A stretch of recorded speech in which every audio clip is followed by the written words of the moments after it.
Welcome back, ladies and gentlemen, to episode 4 of the Prairie podcast. I'm your host, Jake from PegCItyHockey, along with my co-host, Zachary Nolan from the Nolan Hockey Podcast, and Coach Ryan D from Hot Garbage Sports.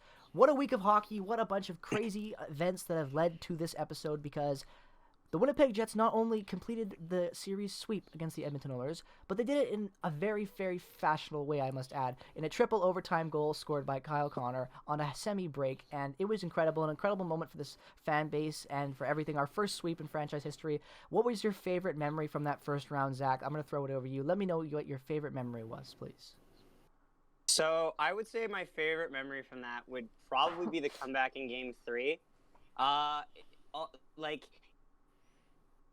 When you're picking, you obviously want to pick the OT winner that is like the series winner, but I feel like that's kind of a popular choice, so I'd like to at least mix it up a bit from there. And also, by that point, I was so drunk. If anyone watches my reactions, I'm practically in tears at this point that I just get to go to bed now in like an hour of recording. I understand that. So, yeah. So being able to celebrate a win and go to bed before the realization that you could blow a 3-0 lead, that's pretty nice. And having it be a comeback, obviously, can't take anything away from that. Without any doubt there. Coach, over to you. Favorite memory from that first round? The Jets' response to the Archibald hit. So the fact that they didn't go out looking to goon a bunch of guys.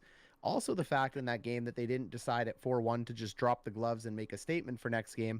The veteran presence of the Jets used it as fuel. They used the power play.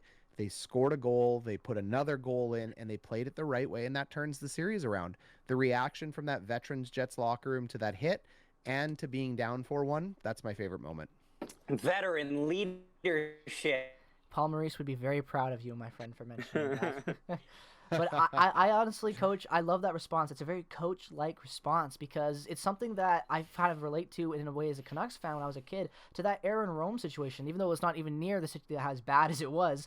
But in that response is that the Bruins could have responded in a way that where they fought that game, and they did. But they also played a lot more physical and applied a different sense of responsibility and a different play style after that went down. They completely changed the series, and momentum went their way. So I totally agree with you there, and I love that sneaky little pick because I kind of forgot about that because you forget it gets lost in the Jets win until you look back at, okay, how did they turn this around? So love that little selection there from you. And I want to turn it over to you, Coach, as well, because not only do you have opinions on this, but we and Zach as well, and all you listeners and fans from all of our channels as well, complaining about the coverage that Winnipeg has gotten from mainstream media within the hockey world and the lack of it be there. So I'm going to turn it over to Ryan. Let me know your thoughts, please, on all this stuff, and let me know where you stand on it.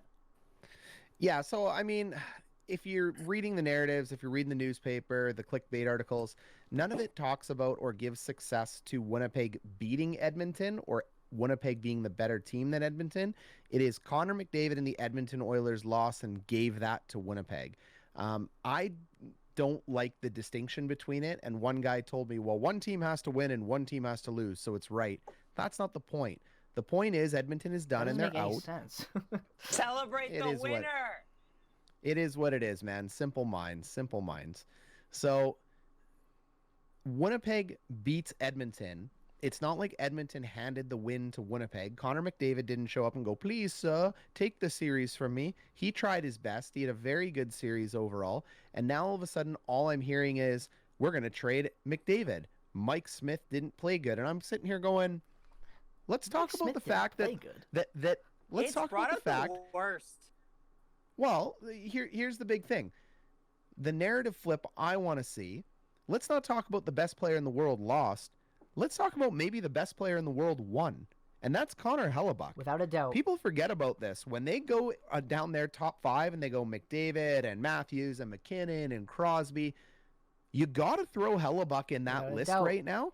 And when the best goalie in the world beats the best player in the world, what does that mean? Now, I would still take McDavid, but the media narrative gave no credit to Hellebuyck for beating McDavid. They said McDavid lost to Hellebuyck, and I don't like that. Neither do I. I think Hellebuyck stole it from him. Hellebuyck had an unreal season. If you look on, even on analytics, so if you're a huge analytical fan, obviously, yes. According to analytics, the Oilers should have swept this series. Connor Hellebuyck stopped 11 goals above average.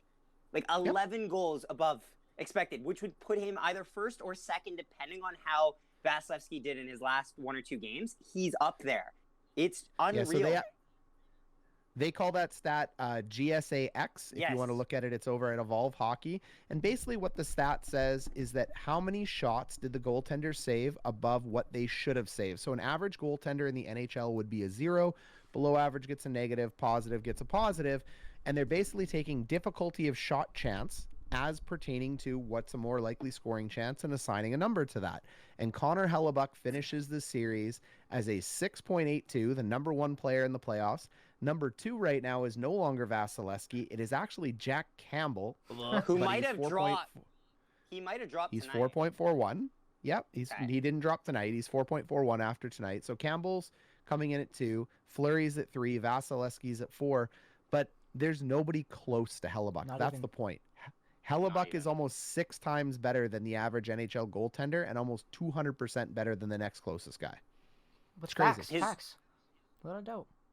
His win column numbers are just skyrocketing, like a lot quicker than other guys. Because for the last like 5 seasons, he's got at least 20 or more wins, which is not a common thing to see. Especially one season where he got 44, which is ungodly. Set the record. That's the record for American-born goaltenders in the NHL. And he beat Tom Barrasso. Yes, he did. I believe. And to be fair, I understand why. I mean, it almost made me want to throw up, and I'm sure Jets fans are the same.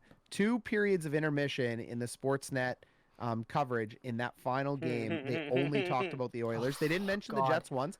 Cassie Campbell has fallen to the bottom of my list now.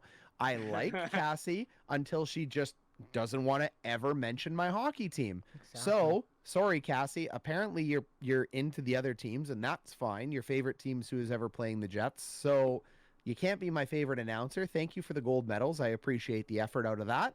But other than that, it's frustrating. And it's not mind-blowing when you think of the numbers, because if I think of the Oilers, the Leafs, and the Habs, Leafs and the Habs are an original 6 team with a lot of cups and cool jerseys. I get it. They have a big fan base.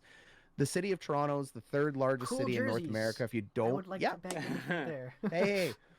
Toronto has a population of something like 2.3 to 2.8 million, plus the GTA, plus everybody that follows them. The Habs have a Coach, near 4 million. I agree, but Coach, I got to jump in real quick off what you're talking about, and I'm completely agreeing with you. And I'm actually relating it to something that leaked, I want to say maybe a few months ago, and it was about the basketball realm and about basketball media. Because in basketball, they are notorious, and because it's just the way the league is. If you have the best player, you can win every year, regardless. It doesn't matter how crap your team is. Look at LeBron. Point being, because of that narrative that's been set in the NBA about how a player is what makes a team, and it doesn't matter about the fan base. It's about how good your players are. You talking about the Stephen A. Smith thing? No. I was going to get to that later, but that was even more ridiculous. But they had this thing leak where I don't remember what reporter it was, but he was one of the major guys on NBA, like all the news shows, and he was talking about how, answering a fan, how the reason they talk about all the number 1 teams is because no one cares about if the best player wins it. They care about if the best fan base wins it. All they care about is clicks. And they're talking about this in retrospect to Nikolai Jokic being potentially the MVP in the league this year. And he said no, because he plays in Denver and he's a boring center. But when you compare that to the fact that I almost relate it to kind of like Connor Hellebuck. When Connor Hellebuck won the Vezina, the year he didn't win the Vezina and PegCItyHockey did, most people never even thought he should be in contention for. A lot of people thought that. And he wasn't even unanimous when you consider the year he had. Mm-hmm. You know, a lot of people didn't want that. They want to push the narrative of where these players play. Whatever storyline is good. And it relates to all media because that's what it is nowadays. And it also, like Zach said, ties into this whole Stephen A. Smith thing. Do you know who Stephen A. Smith is, Ryan? The basketball personality. He's a very big guy in the basketball world. I know who he is, and he also did an amazing piece on Connor McDavid and Leon Draisaitl. That's what I was about to talk about. Yes. Yeah, it was very funny. It was funny, but it's also funny how what I kind of didn't like about that. The one thing is that he never once mentioned Winnipeg at all. He just mentioned the lower seeded team beat the not top seeded team. He didn't even say who beat them. On like national, like again, that just kind of ties it into the fact that it doesn't sound like it was like 1v8. It's 1v4 or like 2v3. It's not even that. I thought you were Jordan at first. Sorry. I just had a delivery. Real quick, apologize interruptions of that. But anymore, back to what you were saying. Well, but this is the spot I was getting to on my long diatribe there about the Oilers. What makes the Oilers different than Winnipeg? The markets are similar size in terms of city size or province size. But heritage. The difference is when you win 4 Stanley Cups like the Oilers did when Wayne you get Gretzky. And then of course they get McDavid. Of course they get McDavid. Of course they do. Why wouldn't you get Gretzky and then McDavid? So we continue down the path of Oiler dominance as they end up growing their fan base. And the only way Winnipeg is eventually going to get coverage is they're going to have to win not one, but probably 2 or 3 Stanley Cups. You're right. Because Tampa Bay won a cup, Carolina won a cup, Anaheim won a cup. No one talks about them. You have to become a near dynasty, and you have Chicago's to have a 5 really or 6 good years example of of really that. good wins. Chicago's Yeah. a really Yeah, good example of that let's because not Chicago. ignore- Let's not forget let's not even- Patrick Sharp was giving out free tickets to Canuck games. Excuse me, to Chicago games in the subway before they ever made those runs. Before Jonathan Toews, before Patrick Kane back in those days, they couldn't get anyone to go to games. And then now Yep. all of a sudden they are one of the darling teams in the U.S. because it was everyone's bandwagon for the mid 2000s. Well, it happened to the Penguins too, and also too. I think like just circling back to Hellebuyck for a second. Let's not forget the year that Hellebuyck won the Vezina, advanced statistics had him in a hard contention. Yep. And he maybe got like 1 vote. But the reason is that it's been so long since we've seen goaltenders recognized in a Hart candidate way. Since like I think honestly as far back as like Mika Kiprusoff. Again, another Canadian Like market. they don't enough contention, and it's just ridiculous sometimes because as a goalie myself, yeah, we do deserve the Hart every now and then. Give us one like every 10 years. I have a question then. Well, if you want to say one every 10 years, you did get it because Carey Price clean Exactly. swept every award That's at the very NHL true. awards, and he's a Canadian Okay. goalie. I gotta bring this kinda in real. falls apart. Okay. I gotta bring this That in one real I'll quick give because him. Zach. I gotta bring this in real quick because Zach was talking about it, and I think it kind of relates as well to the Jets side of things as well. And I want to ask you this as a Yeah. question because I live in Vancouver, Okay. so my market already isn't Winnipeg. I am primarily in the Vancouver Canucks market for all types of, even their commercials. It's all to the Canuck fans, and I find that even Okay. Vancouver, Calgary, and Winnipeg. Vancouver sometimes not so much depending on how hot they are. They're very bandwagon when it comes to the media. But those 3 teams especially get the same type of lack of coverage compared to the other ones. And I think that relates to what Ryan's kind of talking about. It's not about how long the Canucks have been around for. It's about the success that those teams have. The Flames haven't had a lot of success compared to teams like Edmonton. They've always been Edmonton's little brother, right? Winnipeg's the new kid on the block. The Habs and the Leafs are them. Look at Ottawa. It's the same situation. They get quiet at just as much little lack of amount of coverage. Not even because they're bad. When Ottawa was good in the early 2000s, the reason it was such a surprise is because no one covered that team. Well, Right. and you know what? Yeah, no, I agree. You know what changes a franchise? There's 3 things in my opinion. cup for Cool sure. jerseys. Number 1, cool jerseys will absolutely make a franchise because young kids will be attracted to it. A prime Number example, the 2, Ducks. Winning. Yeah, and you're right on the Ducks. Winning will attract you. And number 3, and probably the biggest one, even above winning, is game-breaking superstars. Where would Winnipeg be if they would have won the lottery and gotten Austin Matthews instead of Toronto? In a very different category, because you guys remember as well as I did, when you watch the national broadcast of the Winnipeg Jets, they don't do this anymore. It used to be Patrick Laine and the Winnipeg Jets. It was never Mark Scheifele. It was never Blake Wheeler. that's true. It was never Connor Hellebuck. As much as Winnipeggers poo-pooed on Laine, the world loved him. And now he's gone, so we are out of a marquee name, even though Hellebuck's there. And if he wins a cup, he will bring his name into that Well, that's the thing. fairly, because he is the Let's best. not forget. Let's not forget also that PLD if was we 3. He was 3. that's actually a good point And you know, too. and, No and one here mentioned and that. here's the thing. Like do you Laine know who in up the against national it, media never. cares about PLD, Zach? Nobody. Nobody cares. No Nobody. one. Especially because he didn't have a good year. If he came to Winnipeg and turned it on and Laine didn't, there would have been so much more people that knew about him. But because he was mediocre, he's just going to get buried in the rest of the Jets forwards. Look at Nikolai Ehlers. Most people didn't know the hell Nikolai Ehlers Oh my was. God. Even Jets fans No underappreciated one that knew. kid. Even Jets fans underappreciate Okay. Ehlers. They want him traded. I'll People be talked about honest, shedding top 6 I salary. sort of- They talked about Ehlers. Not Scheifele, not anybody else. Ehlers a few years ago. Like Yeah. everyone talked about that. I never understood that. Yeah, ever. I was all. in that boat.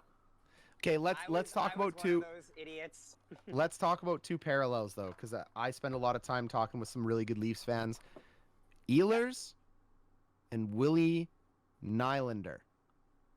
I know it's Nylander. Willie Nylander. I was about to say, So Coach, it's just you a joke for my podcast. So Nylander and Ehlers, both franchises have been giving him crap for 2 or 3 years. Oh, I don't like the contract. This guy's not good. Trade him for a defenseman. And then all of a sudden, guess who's carrying the Leafs through the playoffs? Right now, it's not Nylander. Austin Matthews. Exactly. And Nikolai Ehlers, thank God we didn't trade him. Thank God.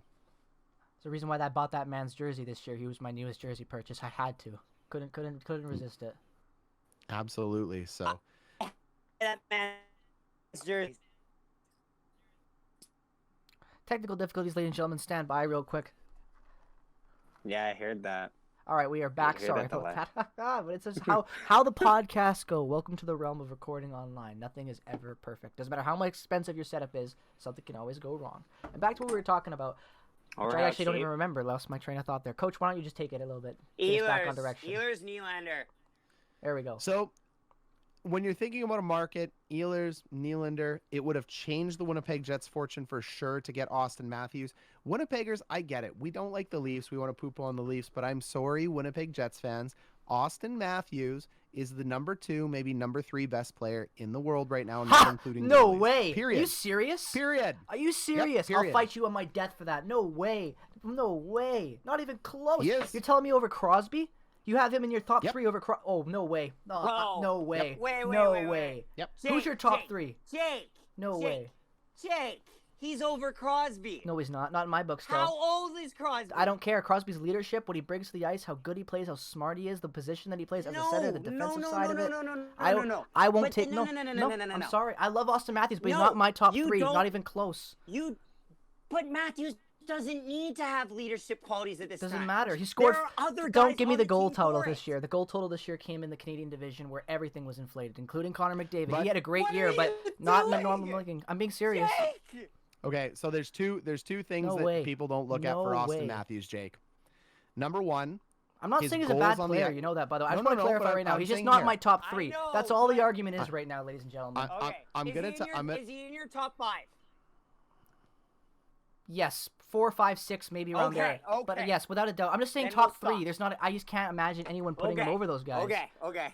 So I'm gonna put a caveat on here, and that is, for me personally, after Connor McDavid, because it's still McDavid. Someone can fight me about it. It's fine. After McDavid, 2, 3, No, it's 4, still 5, and 6 are all blended. They are. So if it's I agree, Crosby, I like agree. I'm not Yeah. gonna die on the hill that Austin Matthews is better than Crosby. I'm just telling you my opinion. It's allowed to be wrong, and I'm gonna tell you why I picked it. And it's like we're talking sea hairs here in Good. terms of difference. So Yes. why I And we're have talking Austin now, Matthews? Like past prime Crosby. I still Why I take have past Austin Matthews Crosby. as number 2 is Okay. 2 reasons. And nobody notices this because we don't watch the Leafs because there's no reason we don't like the Leafs. I actually do. But I've had to watch a lot of them. So Austin Matthews has more goals in 60 minutes on even strength and the power play and total than any player in the last 25 years since advanced stats were covered by almost 40%. He beats Crosby. He beats Ovechkin. Okay. Everybody.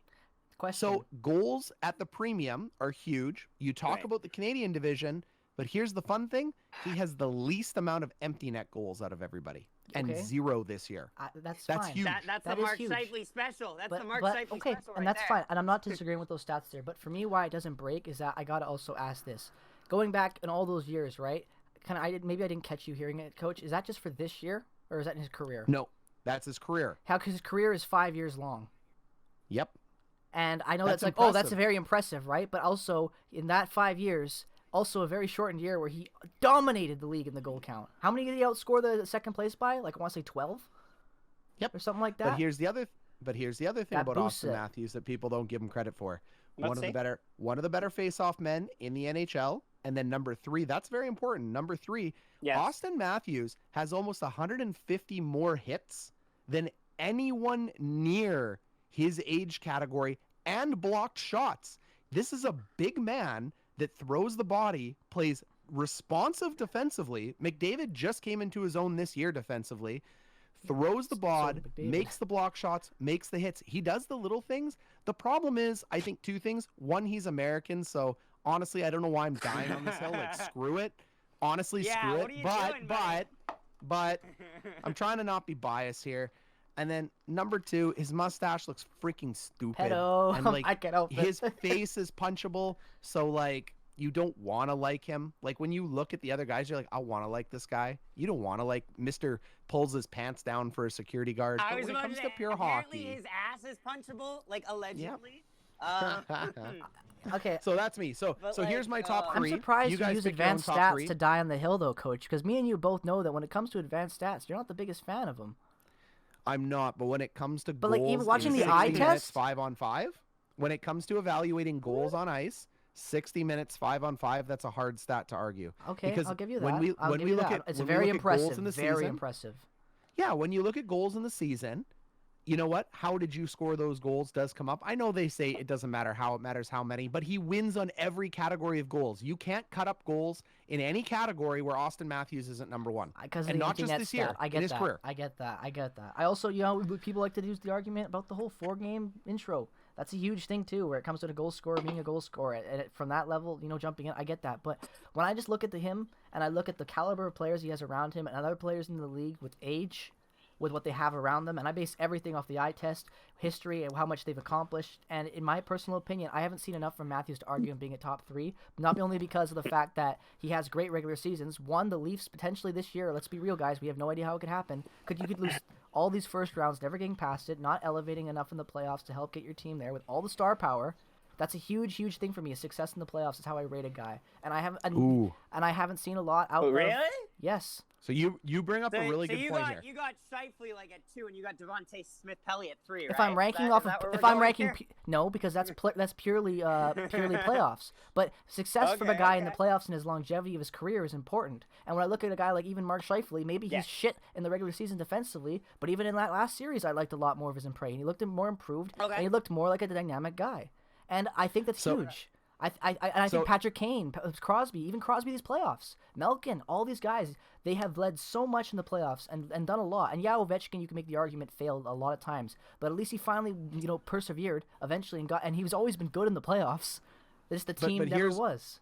You got to remember, though, when I'm talking about it, I'm talking about today, right now. You're starting a brand new NHL team. Yeah. I disagree. I disagree with it being right now, because that is a huge effect on a player's. He doesn't like I like to say, Coach. You said this to me, and all of you guys did here. All you fans too. It doesn't matter what you do in the regular season. Come playoff time, that's what your legacy is. And, no. That's not what he's saying. He's saying years. No, I know I'm not. I know I'm not. I'm not done yet. Okay. I'm not done yet. Okay.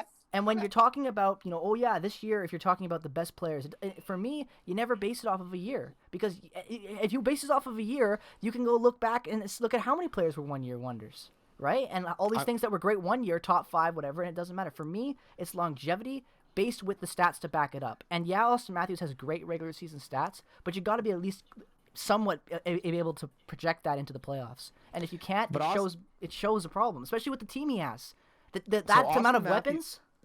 Austin Matthews has an interesting challenge that Connor McDavid I don't think has. So when everybody wants people to treat things fairly, things aren't fair. When McDavid lost to the Jets, I for sure defended and will defend to the death that he's still the best player in the world, even though he lost in the first round, because he only has one other person on his team, and it's Leon Draisaitl. So you need 20 players to win. If Austin Matthews cannot win with this Leafs team, however... That's a different argument, because he's got and that's what I'm saying. 20 players with him. That's so what I'm if saying. Matthews can't do this, I'm not going to treat Matthews the way I treat McDavid and give him a pass. If Matthews and the Leafs don't go to the Cup final this year, he slides down. What if they don't even get out of the first round? Let's be real. It could happen. They just lost badly today. Horrible way to lose in overtime. Saying, if it doesn't matter what round they get out, if they don't get to the Cup final with that team, he slides down. I'm glad to hear that still affects that then, because that's what I'm talking about. Because you can even say like the same argument for Crosby this year. I'd still put Crosby above him, even though they got eliminated, because the Penguins deserved to win that series. What lost them was goaltending, and a horrible goaltending from Jarry. Other than that, they should have won. If they had if they had Fleury back there, they win without a doubt. They could win it in 5. But there's two different. Murray back there, they win. I honestly would take that argument too. There's 2 different lists to make, though, and if you want to know my list of GOATs of all time in hockey, I have Crosby at 3. Okay. It goes Gretzky, it goes Lemieux, it goes Crosby, then it goes Bobby Orr. Mine's very short. Yes, Mine's very close to that. Mine's very close. I agree. I have him above Orr as well. I agree. And that's hard to do. So, yeah, I have those. Orr has too much possibility, and you can't tell where it would go from there. Correct. But enough that you would want to put him highly. Bobby Orr changed the game forever, and if Bobby Orr had a longer career, he may have been better than Gretzky. There's absolutely an argument for it, but it's an easy list. Same with Gretzky, Mario Lemieux, Lemieux. Crosby. Bang, bang. Lemieux could have. When do we have? The thing is with Orr is that when do we ever get to say that about a defenseman? That's when do we ever hear about guys getting so many points getting as a defenseman? Orr is like the only guy who we ever talk about that. Coffee's the other one. No. There's one guy There's a above guy that- Coffee. yeah, You're I'm forgetting him. exactly. Wait, yeah. wait. Nick. It's Nick Nick Lidstrom. Oh God, Nick Lidstrom Lidstrom. was. Watching that man deflect the puck it's like watching Datsuk dangle. So here's the question: It's Do you have something else? Like the guy just has a magnet. who do you have at 5? Because I have Lidstrom at 5. All time. Yeah, God, I do. Are we including goalies? Okay, you're gonna Anybody kill, you want? You're gonna kill me, but I got Gordie Howe still in my top 5. Yeah. No, I can't kill you. I mean, freaking 5 decades of hockey. I can't blame anyone for putting him at 1. Making a Mount Rushmore of hockey is impossible. Tell me about it. Not even close to basketball like that. Oh. No, other than you have Gretzky on that, it's really tough. Like the only way you can limit it. The only way you could do it would probably be top players of all time per position. That's the only way you could do it without Rushmore. Because you can't do a list. I would say Mount Rushmore is probably Gordie Howe. I'd go Gordie Howe, Bobby Orr, Wayne Gretzky, Mario Lemieux. That's the Mount Rushmore. And you know But what? it's That's tough. a safe so one tough. that's a safe one that the fans will like because they're like all that one. retired, old and gone, and they'll be happy. I still got to put Crosby in there, and one of them's got to come out, and it's not Wayne. Well, and he's still playing, Not enough but it presidents doesn't matter. for these. I would. I know. You know what? When you really think about it, I can make the argument that Mario didn't have enough longevity to be considered one of the greatest like that, like on the Gretzky level, the Mount Rushmore. But I could take him that out really for wasn't his Crosby. choice. No, it wasn't. You're right. He only beat cancer to come back, lead I'm Canada to a gold. I'm win not. another Look, cap. okay, stop making me sound like the bad guy. I love me some Mario. Don't give me that. I'm just talking about. Also beat cancer. Okay, I know. Okay, but I'm saying about like compared to Crosby. Okay, you know what? Whatever. Screw you guys. Okay, I let's see talk. You know you're what? going about. Let's talk about Florida. I want to I talk agree. about Florida. You know what? Do we want to talk about the Panthers and how I'm sad to see that streak continue, or do we want to talk about the disgusting foul behavior that was produced from the organization of the Tampa Bay Lightning in their arena? I want you to just tell us about the disgusting behavior. We agree, and then we'll talk about the Panthers. Sounds good to me, everybody, because you were in for a treat.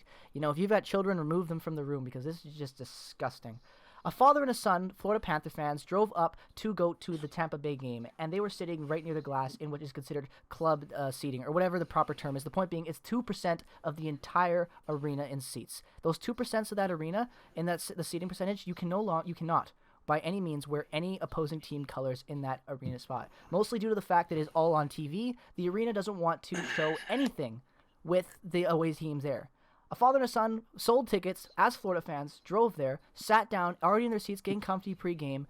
Security, administration, all came down, forcefully told them to remove the jerseys, leave in front of the kid. Very rude, very disrespectful, and it is just a complete joke for the league to allow this, and it's been going on for a long time. This goes back towards the Chicago series that they had a few years back with Tampa Bay, where fans, unlike children this time, were told the exact same thing and the same type of policies, and I just think it's a joke. The main reasoning the entire building has for this is because Tampa Bay is a very big destination for snowbirds. If you're not familiar with the term snowbirds, it's Canadians and Americans that live in northern states that fly down to live in nice, hot weathered states in the winter so they can enjoy the weather, mostly senior citizens. These senior citizens apparently make up such a giant percentage of fans going to games that they had to ban wager colors in those sections because they don't want to show it on TV. I think that is a shame on the organization. It's a black spot in the NHL, and I think Gary Bettman needs to do something about this because it's a joke. I completely agree. Like, how do you not allow a free market for people to cheer for who they want to cheer for once they've bought their tickets? 100%. That's gross. And it's apparently it's actually in your terms of agreement when you buy a ticket. That and you very in fine print. So unless you are got a lawyer every time you're going to a hockey game, apparently we all need to now because we can all be told what we're not allowed to do by just wearing a team's colors, which I think is disgusting. And you know what? If they're allowed to put it in the fine print, that's not the argument we're worrying about. The fact that they did is gross. Yep. You're not good enough to sell your arena out to more teams, so you have to manufacture it to look good on TV. You suck. I know. That's like paying people to go sit down there. Almost as bad as that. It's just disgusting. I just don't understand how a franchise that actually has success. They've won 2 cups. They've had some great players, retired numbers up there. They're not the Florida Panthers. They've been good in the playoffs throughout their entirety of their franchise for a lot of it. Why would you need to fabricate this fake pretend, like this fake screen that you have. There's so many fans down there. You can't have a Florida guy, a Leaf jersey, someone coming from Canada to watch their team away, and you shut that out because what? It's a bad look for your team. Shame on you.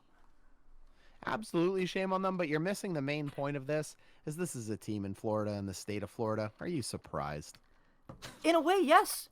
Zach, really? Yes, from Florida? Yes. Nothing Florida does surprises me now look, in any capacity. Memes aside, news all stories aside, with Florida as a whole state, they're a successful franchise for me. It has nothing to do with the state. It's the fact that this isn't a team like Ottawa, where they probably have thousands of Leaf fans that flood the entire arena every time they show up. Same with the Habs, because they're not that far away. This is a team that has had so much success, that is an up-and-coming, talked about team, the number one team for the last 5 years, I would say, when it comes to being best consistently built. The media attention they generate for every type of coverage, from their back end with Yzerman when they had him, to the winning the playoffs, to choking everything, and you still need to do that? That just, to me, is disgusting. If you were like, if you're Vegas, I can understand that, and I would make the argument that for your first year, if you were sucking, you wouldn't want to just make it look like no one cares for marketing. I can understand that. But this is an established team, a successful team. Doesn't matter where you are, what state, what country. That's wrong, in my opinion, because you've had success. You've got no need to shut out away fans because you're worried about not looking full enough on TV. They sell out so many games. You know what else is gross by them too, though? To pivot a bit, how about the fact that they're at a $97 million cap hit and they got to circumvent it? Oh my God, they're God, not cheating. I know. It's allowed. But I got so Florida disgusting. fans on my comment thing going, well, it's within the rules. And I'm sitting here going, you're right, it is. But if you lose, if you don't win the Stanley Cup with $100 million, because 82 million minus 100 million is 2 elite players. So you should not have Kucherov, Vasilevsky, or Stamkos, because a team is not theoretically supposed to have no holes at forward, no holes at D, and no holes at goalie. That's the point of a salary cap. But here are the Tampa Bay Lightning with no holes, and that's why they beat the Florida Panthers. Florida is an excellent team, but Tampa Bay just had 2 players of elite status better than them. One ended up being a goalie. It's just ridiculous. I agree with it too, and I honestly don't like to talk about it much, Coach, because of the fact that it's legal and it's within their rules, because it just makes it more frustrating, because there's not argument you can make that, yeah, it's cheating, you could share your opinion, but when it comes down to it, there's nothing the NHL could have done, because they didn't break any rules, and it just sucks. And it's not on that level of the Houston Astros cheating to their World Series, because they actually literally changed the outcome of a game by cheating. Yeah, this isn't cheating. It's not like that. It's not cheating, and I see a lot of people calling it cheating. It's not. This is just, this honestly feels like, I don't want to tie politics into it, but kind of the whole situation that went down. If you ever seen the movie Vice and know anything about the whole Dick Cheney stuff in America, just using the backdoor clause and climbing up through their things and, just manipulating everything to make it work. And that's what they did. They didn't break any laws, but it's just not a good look at all. And everyone just shames you for it. And that's what they should be. They're be shamed for the whole situation with the fan and Florida, and be shamed that you had to do this much to beat the Panthers and just keep that streak going. Yep, because the Panthers could have and should have won that series if they're not. I stand by my decision that they are still, in my opinion, probably could have been a very, very good. If they got past that, they could have won the cup. I stand by the way they're built in coaching. I stand by that decision. So, and okay, I wanna quickly. My quality ain't great. That's why I waited a couple of times so you guys could get your stuff out. But I want to touch on this Tampa Bay thing, because I heard you guys talking about it. It was a little glitchy from what I was hearing. But, I'm just so disappointed, because I looked up on it while you guys were discussing it. And this clause came into effect in 2015. Wow, really? What were you doing putting this clause in 2015? Your team was on a roll, was on the peak of starting. They made the Cup final in 2016. What are you doing? That is, okay, so that just shows, in my opinion, the highest form of just not of thin skin. It's just insecurity. It is utter insecurity. The fact that the Florida Panthers, hell, even the Buffalo Sabres don't do this. Florida doesn't do this. Tampa does this. That's why I'm so disgusted by it. Tampa's so insecure. Yeah, they're so insecure, and they're a team that has had success. 2 Stanley Cups. I don't know how many President's Trophy awards. How many legends, They too? pretty much swept the award. award ceremony right there. Like, why are you the market that doesn't feel like that feels like you have to stack the deck in your favor to present a narrative that you have a rabid fan base? Why don't you cultivate one properly and stop trying to steal things away from fans who take that time, who spend that money? I have went to so many away games because I've been lucky enough to travel a lot in my life. And I have been able to base my experiences on who I've met from there. Now you're telling me I don't even get the pride to be an away fan, is what you're telling me. I relate to that as a Jets fan in Vancouver, man.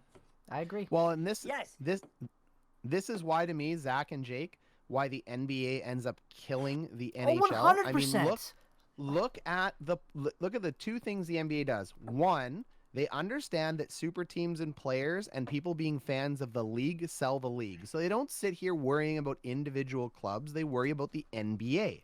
And that's a good thing. The NHL doesn't do that. The NHL worries about their 6 most powerful owners and a couple TV markets that they have to expand. The other thing that ends up happening in the NHL that the NBA isn't doing is the NHL refuses to change. They're an old boys club. Yep. And within this old boys club, there's a certain way you want to do things because we keep getting these fans coming out saying, this is the way it is. I got it, man. Hear you loud and clear. But I am loving the fact that the NBA Finals has a play-in between 7, 8, 9, and 10 for a few reasons. One, it keeps more relevant games to the end of the season. Yep. It helps avoid tanking. Yep. And frankly, the Golden State Warriors lost in a play-in even though they earned a series. No, you didn't, because the rules say 6-1 earned it. Exactly. You weren't number 6.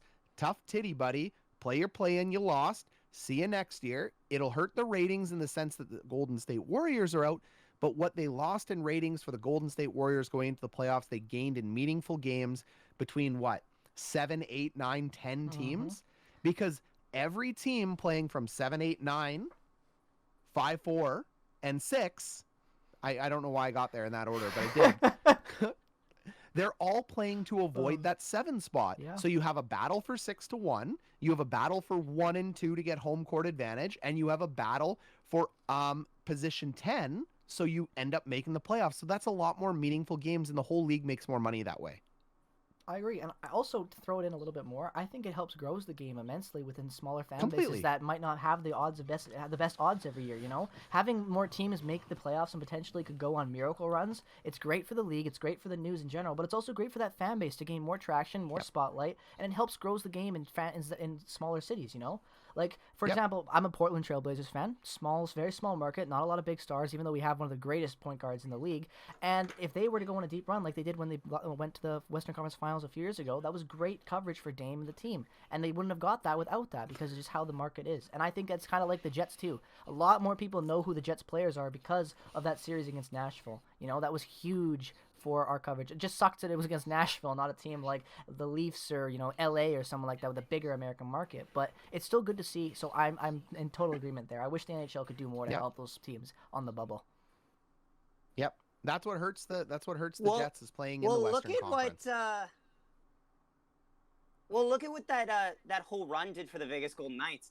Huh, tell me about it. They cemented themselves in the... Marchessault, Carlson, Smith, household names right there. Yep. Well, and you know what I see from a lot of Leafs fans on comments? Well, the Jets didn't have to go through the Bruins or the Lightning. The East is so insulated. We went to the number 1 team in the West. I mean, the whole league that year. The East is so insulated from the West, and the West gets so little coverage that people don't realize that the Central Division is the hardest division in hockey. Without a doubt. They don't realize how stacked the Western Conference is, and they go, I lost to the Bruins and the Lightning. Guess what? In the East, it's been the Penguins, the Bruins, the Lightning, and that's it. I know. Little bit of Caps. I know. Little bit, and that's it. In the West, it's almost been everybody at one point. We don't have an Ottawa. We don't have a Buffalo. We don't have anybody we pick on. Well, exactly. And it kind of also makes it, and also another thing, just to show your point, there's a reason why the bottom teams that are always in the lottery, for the most part, are crappy teams in the West the last few years in the Central because of the way those divisions are and how top-heavy they are and how many times they have to play elite teams. That's a lot of losses if you're badly built. Yep. But yeah, I want to kind of, you know what? We've talked a lot about the whole Jets, the media coverage, and I want to kind of steer us back on to thought with just potentially what we're going to be going up against in the second round. And right now, Coach, we don't really have a set idea because the Leafs have just lost in overtime to the Habs in Game 5, forcing a Game 6 back in Montreal. So we don't even know the outcome of that yet. Even though the Leafs are still up, anything can happen in hockey. The Jets swept the Oilers. Who would you rather want to see? Obviously, maybe the Habs, but let me know your thoughts on that series outcome and how you think it's going to affect the Jets when they have to play the winner of that series. Okay, so the Habs winning this one is bad for the Jets. Here's why. The chances that the Habs beat the Leafs are like this small. They got to go 2 more in a row. It's not going to happen. I know it can happen. It's not going to happen. So all we're doing right now is giving John Tavares more time to heal because he's skating. We figured he would be okay at some point, and thank God he is. Nobody is cheering for him to be hurt. I wasn't happy he's hurt, but I don't want to play him. And if that means that I get to see a Leafs team without Foligno or JT, I don't care if Leaf fans say, well, you didn't beat our full team. Don't care. Just want the win. We still won. Exactly. So when we have to play them, because we're eventually playing the Leafs, I would much rather get this series over with and get it going so we can play without their second or third best player. But it looks like he's going to be back in maybe a week to 2 weeks. So he's probably going to be here for some of the Jets series. And I would rather play the Habs, but I just don't think the Habs are getting there. So I think this was bad for the Jets. I think we beat the Leafs no matter what. I think Jack Campbell is, I don't think it's a good matchup for the Leafs. I think the media, I think Jets fans. I'm surprised. So the way the Jets ended up playing the Oilers were the scary one for me because of the neutral zone. I think four lines on 4 lines. Matthews and Marner are prides of the Leafs. They're fantastic. But after you get through those two, every other piece of the Jets' depth puzzle wins. I think Hellebuck beats Campbell. I think the Leafs' back end beats ours. But I think our power play and penalty kill beats theirs. So I think we beat them. I think we beat them. I agree with a lot of what you're saying there. So maybe have more faith in them than I thought. But I will not spoil you who I'm going to pick. Like it's the Jets. Please don't. I'm very looking forward to that video. But I'm saying the Jets have an excellent matchup against the Leafs. I think we beat the Habs all day, but the Habs aren't getting through. That's my thing. Okay. Well, how about you? I personally think that the Habs have a little bit of fight left in them, and I always did. I actually thought of even going into that series that after Game 1, I'm like, you know what? This might go 7 games. I had a thought in the back of my mind, and I still think it might, personally, after this game performance. I know they blew the 3-1 lead or 3-0, whatever it was, but that's expected when the Leafs are as low as they are in a game where they can go to the next round. They're hungry for that. Yep. So for them to come out and win off of such a horrible turnover, too, like that's a huge momentum killer if you're the Leafs going at losing the game like that. So I think that, going into... I know. A 2-0. How is there any? And that was like a minute and a half in. Yeah, I know. But what is your excuse? There's no excuse. That's utterly embarrassing. But you had such a storybook win propped up for you. Yeah. But the big thing with that is for me is going into a Leafs Jets, Habs Jets, whatever one it comes out to be. Either way, I'm going to be entertained. Point being, I think that although the Jets, like Coach, you said, they match up well in that area, and I think they do, I'm just nervous to play a Leafs team in the second round because they haven't gotten that far in so long. At that point, anything can happen. Magic is magic. Hockey gods are the hockey gods. If you believe in that sort of thing, I do when it comes to that stuff in the NHL. And personally, I would be very scared to play the Leafs in the second round. I just don't want. I don't personally want that because of the narrative and everything, them being there in the first place. But so I would like the Habs, but realistically, I agree with what you're saying in the matching up. I'm just a very superstitious person, and I don't like the idea of the Leafs actually making it past the first round because at that point, anything can happen. The curse will be finally broken, and there's nothing holding them back from going all the way. It's such an interesting narrative, though, isn't it? Like, the Winnipeg versus Toronto narrative is beautiful because it's such polar opposites. It's the fan base that no matter how badly they played, they always had a team to watch. With us, we didn't even play that horribly, and we just lost our team.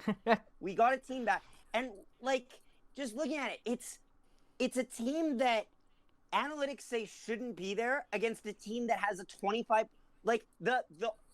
on Money Puck, if you look in that graph, it might have changed now that they lost this game. Probably didn't. But they had a better chance of winning the cup than we did of making the third round. Yep. How do you do that? And the coverage is literally the least talked about team, despite that it has been the most successful team in the past 5 years in a Canadian market for the last 5 years. Since we went on our run, no one's eclipsed that. Against the team that has been propped up to be the best team in Canada that hasn't proven it for years. Yeah, I know. And the best part about this is, guys, is we have nothing to fear as Jets fans. There's Exactly. nothing to lose here. Exactly. If the Leafs beat us, congratulations. You're you beat a supposed team that to win. wasn't supposed to be here. Exactly. That's why I'm so on board with it right now. Who cares? If we beat you, well, now we got a story. And I'm not blowing smoke as a homer. If you made me say, okay, Ryan, which team do you want to coach in this series? I'd walk over to the Jets bench. And if you said there was $1 million on the line to the winner, I would walk over to the Jets bench. I like that response. Because one simple reason. Connor, Charles, Hellebuck. I agree, baby. I agree. Done. I'll take the goalie. My Vezina banner right there. Yeah. I'll take the goalie. 100%. And that's why I'm fully on board, man. I said that, like I said, there was one thing I needed to see out of the Jets for them to like really have my faith in them, and that was the top line play defense. And I saw a good amount of that in that series. Once that happened, any negatives I thought, Paul Maurice, give him the freaking coach of the year. You know, I don't care at this point. I will root for anything with this team after that performance. They did everything I said that was wrong with this team. All of a sudden, it's like... I agree, yeah. So because of that alone, I have to give them my support, coach. Like, I don't look at it even from the stat point and how they played. Like, yeah, they played great, but just off the fact that they did the impossible, in my opinion, and changed their game that dramatically to be successful finally against the Oilers. 3%! Did enough for that too. 3%. There's a reason why it was a 3% chance of us sweeping them, and I'm credit to coaching and credit to them for showing up finally and proving that they had a lot more to offer than what we saw, and that's why I got my faith.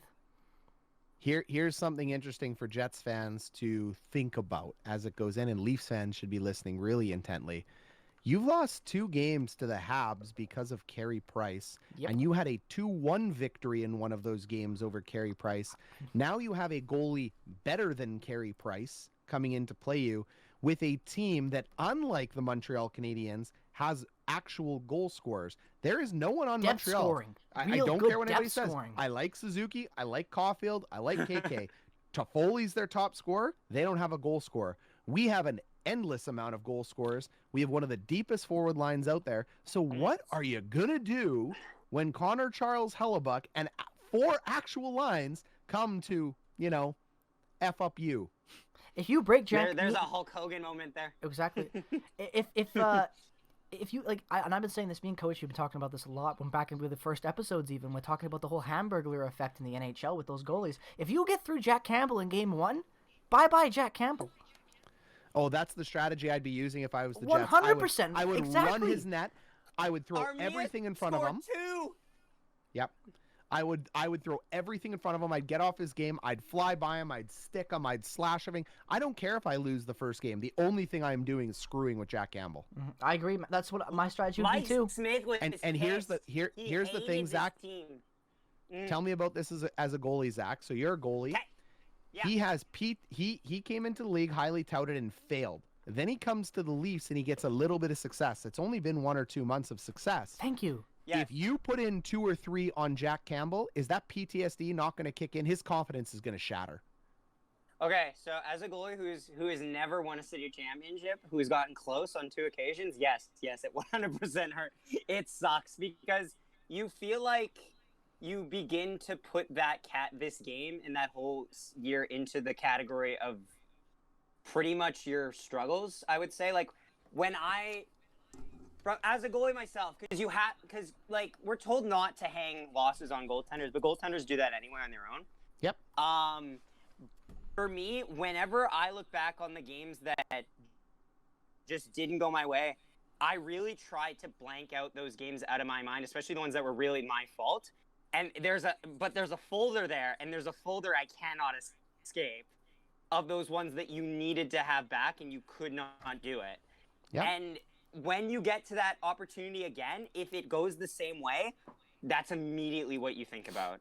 And he's been there, and it has happened, and it could happen again. It will happen again. And they are not Boston with Swayman backing them up. They are not Vegas with Leonard backing them up. If you chase Campbell from the net, it's over. It's done. If you put in, and the Jets did it. Leafs fans forget it. We put up 5 on him in a period. Yes, we did. We broke him. We broke him. We absolutely broke him. And you know what? Freddie as well. we'll break them again. We will. Quick question, Our actually. AHL team beat Freddie. That's true. I was about to say, quick question. Is Freddie their backup right now? Like, I'm not even can't remember because he was so injured for so long. He's on the bench. He is? Okay. Thank you for that. I wasn't so sure if it was Hutchinson. Was it Hutchinson? What is it, Hutchinson? Yeah. There was Hutchinson in there Hutchinson's for a their third while, string, but right? It's him now. He's the third string now. So here's He's the one taking thing. his Colorado spot. Here's the one thing that makes me nervous about the Leafs series. If the Jets go out and try to play physical against the Leafs, it's not that we're not a more physical team than they are. The problem with it is that the two physical players on the Leafs are named Wayne Simmons and Joe Thornton. Yep. And if I'm Sheldon Fourth Keefe, line.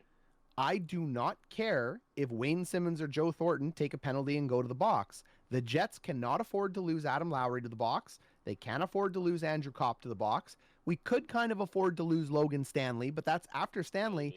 We can't really spend a lot of time sending guys to the box. And if Nick Ehlers decides he wants to fight a bunch of guys because he's a rowdy kid, or Blake Wheeler drops the gloves, Joe Thornton will target him.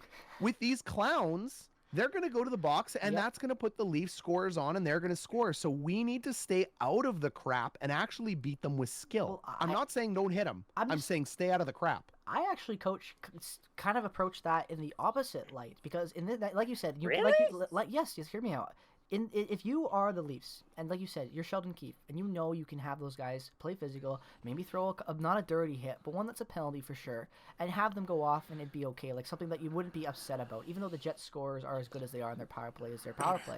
But if you're the Jets with a fourth line as expendable as Nate Thompson is at times, I think you could use that to your advantage. We haven't seen a lot of fighting and grit come from Nate Thompson this whole series and for the whole season. Yeah, that's basically. the problem though. But if you're Paul Maurice and you tell your vets like Trevor Lewis, a guy who's been to the playoffs lots of times, won twice, to play physical and it's okay to maybe take a penalty every once in a while. Lewis still feels like a great penalty killer.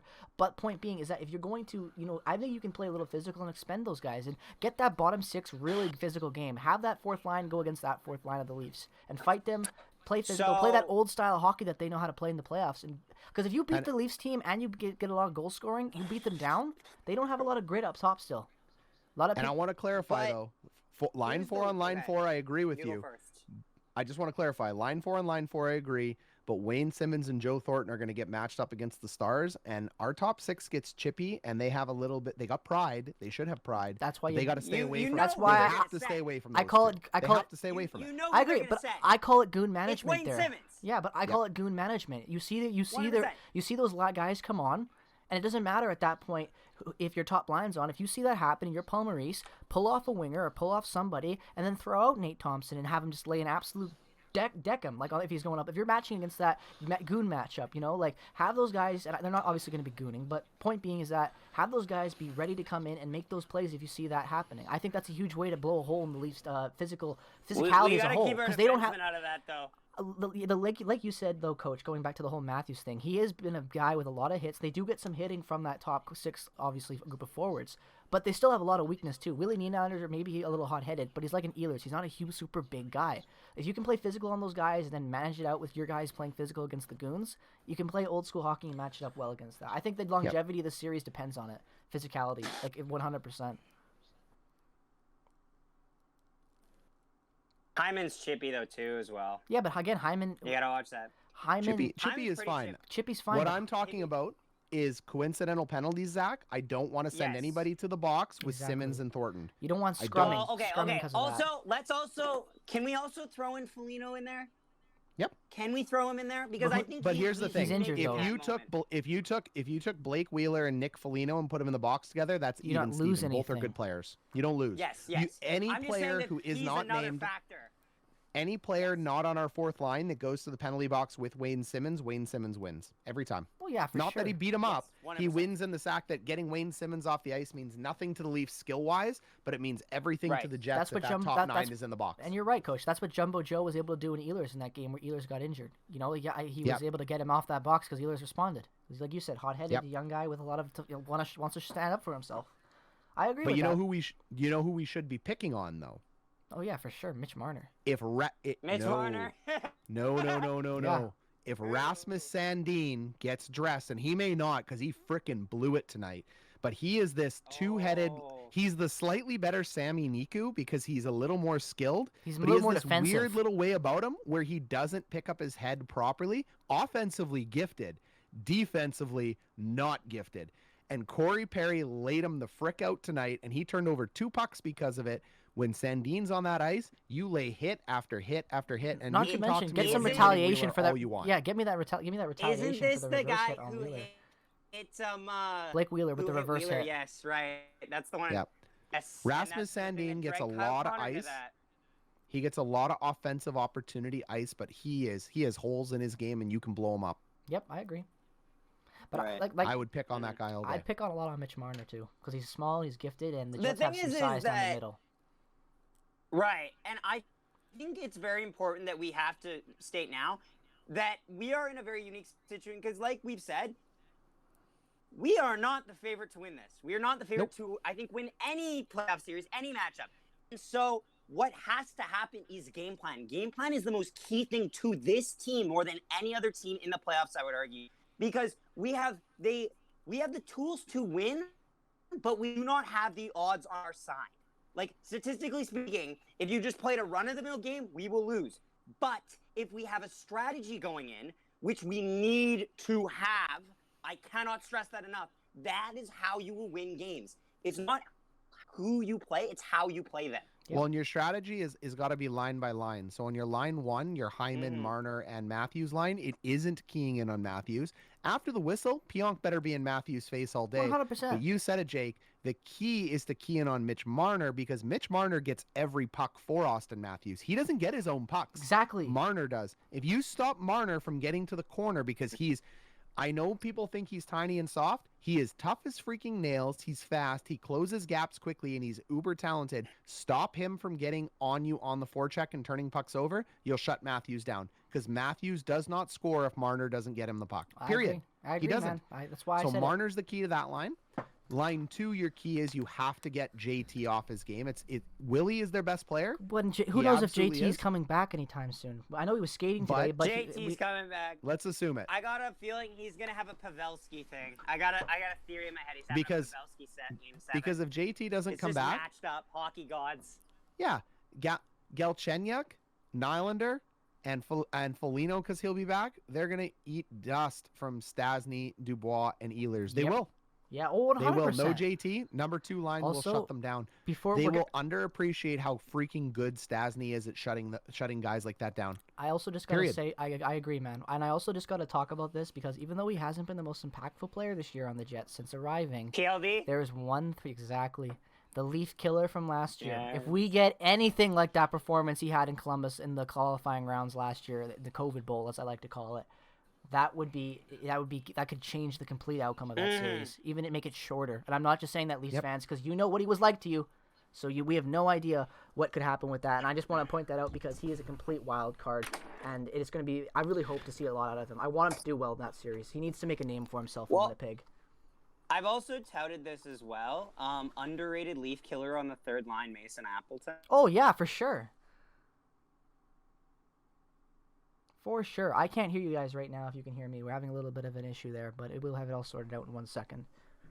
The perfect type of goals you want to see from the third line. Goals that you don't expect, but are just absolute dressing Oh, for on sure. the top. For They sure. don't Well, that need to be nice. They just need That to third go line's in. going to get a lot of ice time against the Matthews-Marner line in the D zone, so he's going to have his chances. Yep. Yeah, for as long sure as- he will, for chances. sure. As long as, like you said, they don't match them up too, like they don't rely on that too much, No. only in the defensive zone as well. No, Maurice showed his hand. It's when it's in the neutral zone on the D side of the neutral zone, or the D zone is when he puts Lowry out there. Right. Anytime there's a chance to score, he throws the Scheifele line out Yep, there. So he's for sure. managed that properly.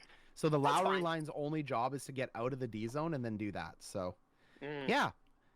So boys, I think does that bring us close to our end here? Yeah, we are actually 1 minute away from an hour, so I think this is a perfect time to end this episode of the Prairie Puck Podcast. If you guys have enjoyed this episode, make sure to go subscribe to all 3 of our channels on YouTube. They will all be linked in the description of this episode, regardless of where you're listening to it. And if you're checking it out on YouTube, make sure to go check in the descriptions and follow us on Spotify so you can listen to this show anywhere, anytime. It is available on Spotify as well as every other major podcast streaming website. So if you're Apple Music, whatever, you can go check it out over on there. Thank you guys so much for checking out this episode. We hope you enjoyed it as always. I'm Jake from PegCItyHockey. I'm Ryan from Hot Garbage Sports. I am Zach from the Nolan Hockey Podcast. And this has been the Prairie Puck Podcast. Thank you so much for watching, ladies and gentlemen. Have a good rest of your day, and we'll see you next Friday. Take care, everybody.